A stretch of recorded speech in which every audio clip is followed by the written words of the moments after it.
बिस्मिल्लाहिर्रहमानिर्रहीम। मैं मोहम्मद नईम और आप देख रहे हैं ज़फ़र सिक्योरिटीज़ प्राइवेट लिमिटेड को। एक बार फिर से खुशामदीद कहेंगे अपने इस रेगुलर प्रोग्राम मार्केट्स अपडेट में, और बात करेंगे आज अहम मौज़ूआत पर, अहम ख़बरों पर, और उसके साथ साथ स्टॉक मार्केट में क्या हुआ, क्या कोर्स ऑफ एक्शन रहेगा, आने वाले दिनों में कैसा ट्रेंड देखा जाएगा, उस पर भी बात करेंगे।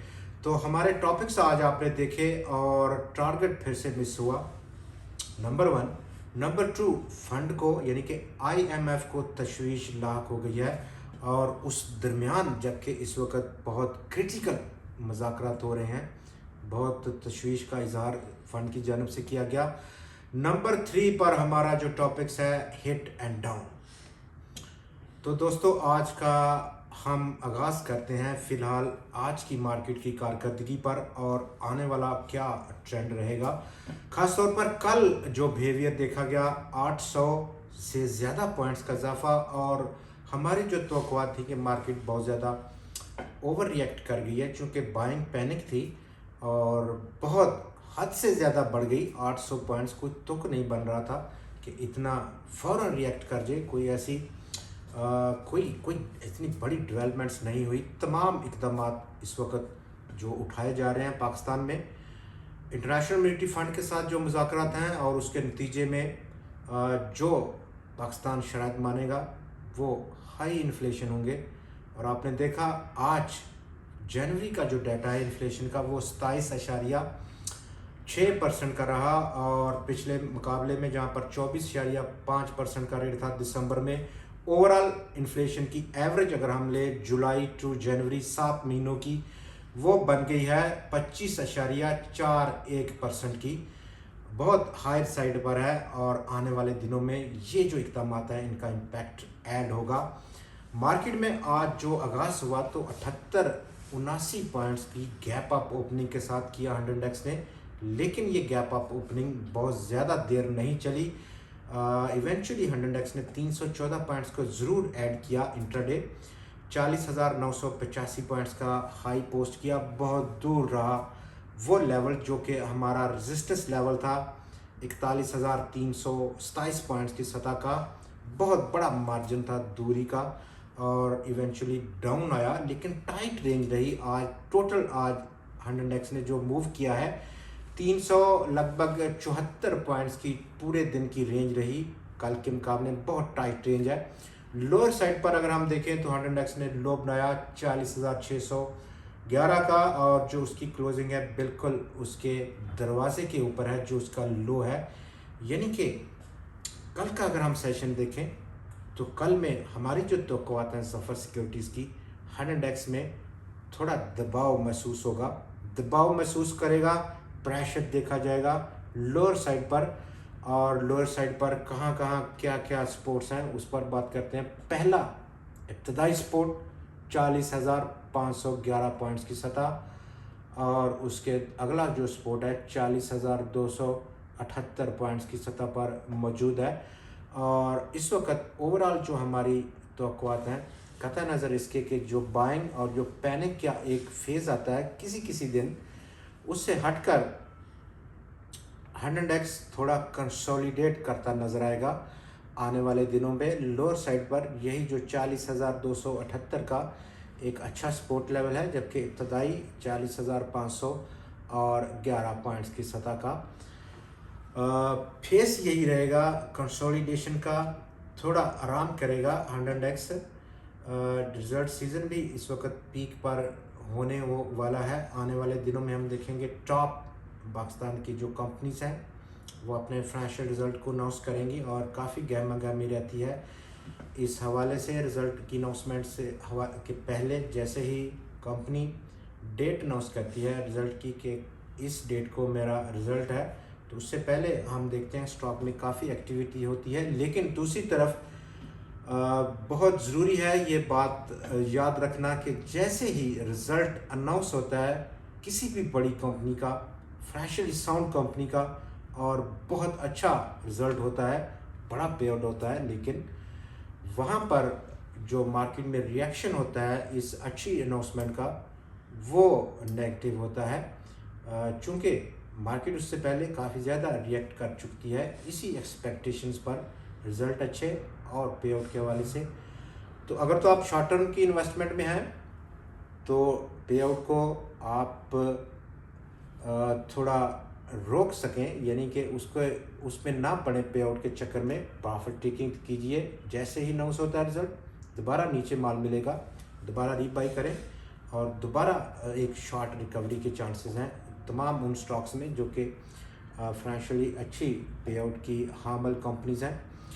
टारगेट जो मिस हुआ आज के दिन वो रेवेन्यू कलेक्शन का टारगेट है, जो कि फेडरल बोर्ड ऑफ रेवेन्यू ने डाटा अनाउंस किया जनवरी का, जहां पर 537 अरब रुपया उसने कलेक्ट किया। लेकिन ओवरऑल इन 7 महीनों में जुलाई टू जनवरी ओवरऑल 214 अरब रुपए की शॉर्टफॉल है जो उसने टारगेट सेट किया है उसमें। और जो एवेंचुअल उसकी कलेक्शन है उसमें पिछले साल यानी पिछले महीने दिसंबर में ये कलेक्शन 218 अरब रुपए की थी, कमी थी, खसारा था, कम कलेक्शन हुई थी। लेकिन 4 अरब रुपए का इस दफ़ा उसने थोड़ा सा इजाफा ज़रूर किया है, लेकिन इवेंचुअली कलेक्शन जो है वो लोअर साइड पर है। इंटरनेशनल मॉनेटरी फंड को बहुत ज़्यादा कंसर्न है पाकिस्तान के जो उसका 9th रिव्यू है उसके हवाले से, उसकी इम्प्लीमेंटेशन के हवाले से। आपने देखा कि काफ़ी सारी चीज़ों को की इम्प्लीमेंटेशन की अनाउंसमेंट हो चुकी है, उसकी तफसील में मैं नहीं जाऊंगा। लेकिन जो तशवीश है और लेटेस्ट जो उसने अनाउंस किया कि हमें तशवीश है कि पाकिस्तान की जो अपोजिशन पार्टीज़ हैं वो बहुत ज़्यादा रजिस्ट करेंगी उन इक़दामात को जो कि इकनॉमिकली बहुत टफ हैं, बहुत सख्त हैं, जिनको हुकूमत इम्पोज करेगी। और उसके नतीजे में एक कॉमन मैन बहुत इम्पैक्ट होगा, महंगाई का तूफ़ान आएगा। तो उस सूरत में पॉलिटिकली अपोजिशन पार्टीज़ रेजिस्ट करेंगी और गवर्नमेंट उस रेजिस्टेंस के नतीजे में कहीं बैक ट्रैक ना कर जाए, उनकी इम्प्लीमेंटेशन से फर्दर रोक ना दे, ये उसने तशवीश जाहिर की है। इससे पहले हमने देखा कि पॉलिटिक्स बहुत ज़्यादा इन्वॉल्व रहती है इस तरह के केसेस में, ख़ासतौर पर इंटरनेशनल मॉनेटरी फंड, टैक्सेस और सब्सिडीज़ को अगर लिया जाए। हाल ही में सिंध हाई कोर्ट ने लगभग जो सुपर टैक्स इम्पोज किया गया था पिछले साल जून में, उसको रोक दिया है। बड़ा सेटबैक था। 240 अरब रुपया अब गवर्नमेंट को कम कलेक्शन होगी इस साल के लिए, जहां पर उसका टारगेट 7.740 ट्रिलियन रुपीज़ है। ये वो सेटबैक है। और इस काइंड के दूसरे सेटबैक्स हैं पॉलिटिकली, काफ़ी इसका वज़न होता है। पाकिस्तान रिफाइनरी, नटसोल, सुई नॉर्दर्न गैस पाइपलाइंस ऐड हो गए KSE 30 इंडेक्स में, जबकि हिट एंड डाउन OGDC और PPL इस वक्त सेंटर ऑफ साइट हैं, यानी कि मरकज़ है निगाह का इन्वेस्टर्स की जानब से।